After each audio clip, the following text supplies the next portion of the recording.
wanted to be out of the city, so they bought themselves a little house in the countryside. But then, of course, they noticed that driving with their car to their work in the city, it takes 1 hour and a half in the morning, 1 hour and a half in the evening.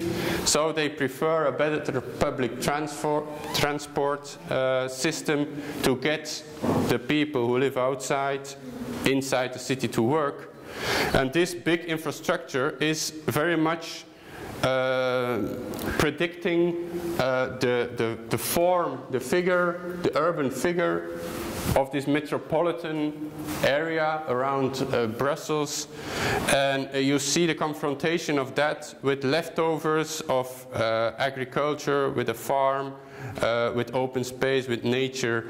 And I can tell you that the problem is that nobody is talking about these places. Nobody is dealing with that. Urbanists are dealing with the compact urban city. And a lot of other organizations are working on the structuring and the organization of the nature, of housing, of let's say of agricultural zones, of industry zones, and everybody's working in its own zone, but nobody's dealing with the contact fields of all these functions and of the urban and the rural. Besides pure hubs, of course. So what are the challenges? And I'm afraid that I have to hurry a little bit. So we are one of the less sustainable. We have the biggest ecological footprint of the world. We're the sixth. Still, a lot of people say in press that we have lots of space to build on. Our energy bill is one of the most expensive in Europe. Nobody seems to care or seems to try to find out how we can deal with that. We need a lot of more worldwide. We need a lot of more agriculture zones. But here in Flanders, everybody's saying that this agriculture is maybe not our future, and so on. The architects, De Velde Vinctailleux, what they did is they found this is not a project of them. This is not architecture. It's an entrepreneur. Next to the highway, I did show you before. It's an entrepreneur that bought a farm next to the highway, and he started a painting firm, a painting factory on his own in the shed. And then he was very successful, and he built a big box next to his house, next to his old farm. He was even more successful, and he broke down his farm and he rebuilt it in the same style, typical Flemish farm, Vermette style. And then he was even more successful. He built a bigger office hall on his plot. He also built a swimming pool and place for the children to play. And he lives and he works on the same spot. In planning, this is for planners, this is horror. Because you have to have industry zone, nature zone, working zone, housing zone, and so on. But these architects stayed with this project. They made a model of this situation as it was an architectural project, even when it was no architect involved at all. Just to state that instead of thinking everything in several zones, housing, industry, nature, agriculture, we should try, and this is probably, yeah, it's okay.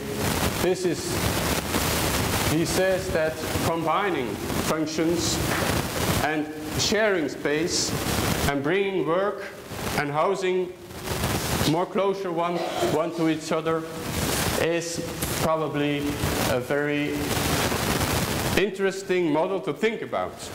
Not something to copy-paste, not something to take as an architectural model with a big A, but probably it's more close to reality than what we publish in architectural venues, or what we publish in architectural books as architecture. And so they developed also a way how this, they called it a modern composition, like the contemporary square farmstead, where, and they built a kind of extrapolation if you would continue doing as this little entrepreneur in Flanders did for his own plot, if you would develop that as a model along a highway.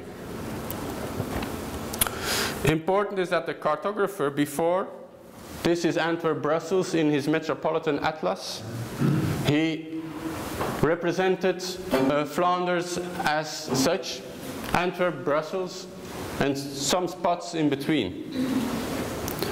We said in one of our first workshops, this is not what Flanders is.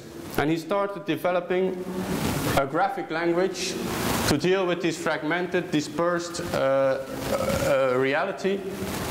And he came with this method of trying to find out what was the icon that fits the best to every square of 50 by 50 meters of a part of Flanders. And he developed, like, you have housing with nature, housing with agriculture, cows, horses, glass houses, and so on. So he developed this kind of interactive, not really interactive, but more sensitive cartography of whole Flanders, not whole Flanders, part of it, but how we can understand Flanders much more as a soup of functions, as a horizontal fragmented area, rather than a clear distinction between compact cities and open space. So this was presented as a wallpaper in the Belgian pavilion. Important for your study, for the workshop today, and for Pure Hubs as a niche, as a topic, is that the urbanists from Grau in Paris, they developed a strategy for two areas in Flanders. One area in the south of Limburg, which is at the very east. You can maybe show it. So there, you see it in Belgium. I don't have a pointer. Maybe is there a pointer? Oops. It's not a pointer. Doesn't matter. But in the, you see there, it's in the east, and they developed a strategy for this area where they tried to think how can the agricultural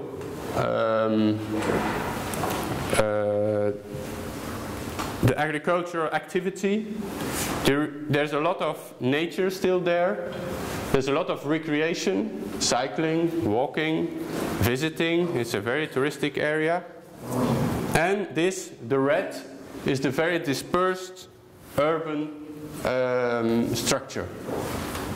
So they try to find out how these two could be seen as one entity, as a whole, and how the structure of the open space and the structure of recreation space and agriculture space could help making the settlement space or the housing space, the urban space, how this could structure that more and make it more dense and sustainable area.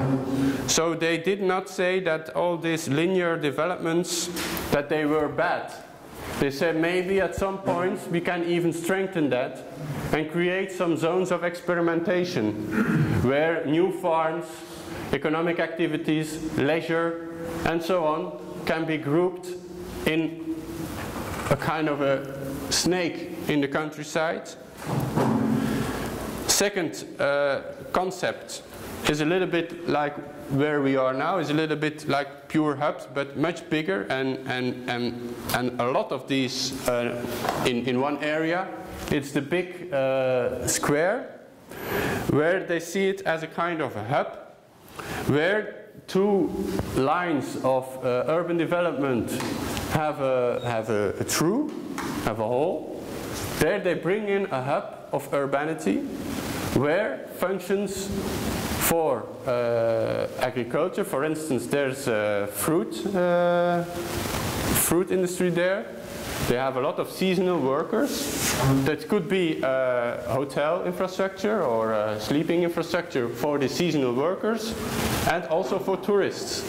This could also serve for equipment to make this urban developments, to give them equipment like schools, kindergartens and commerces, and to bring, by this, to give platforms, physical architecture platforms, to make agriculture, recreational and urban developments, bring them together, share space, get to know each other better, and structure from there the territory surrounding them.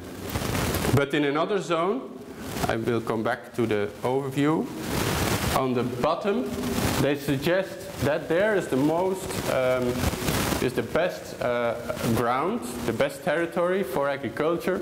There they suggest that it would be an experimentation zone for intensification and upscaling of agriculture.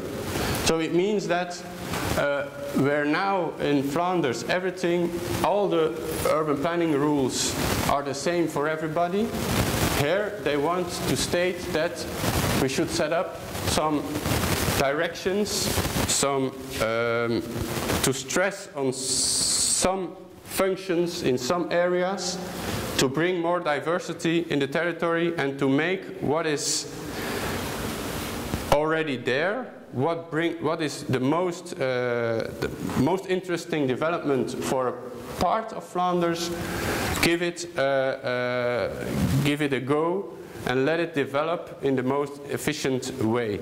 And here, for instance, housing would be restricted and agriculture can develop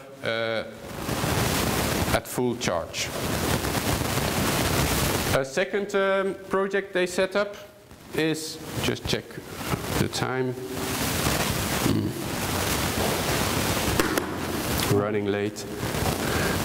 A second project they did was between Antwerp and Brussels, and Antwerp on top, Brussels down, and in between they develop a concept of green lobs, of green entities, and they bring them with ecological corridors in contact one with each other. So instead of, this is the area where we are now, is in the middle. We are almost exactly in the middle of this drawing, Brussels, Antwerp, and the red is the urban development. So it's very hard to explain to foreigners like you that this is 3 different cities and some smaller cities and a lot of open space, which it isn't. It's one urban system, it's one metropolitan area, it's one entity, it's one city. But instead of denying this situation and let this urban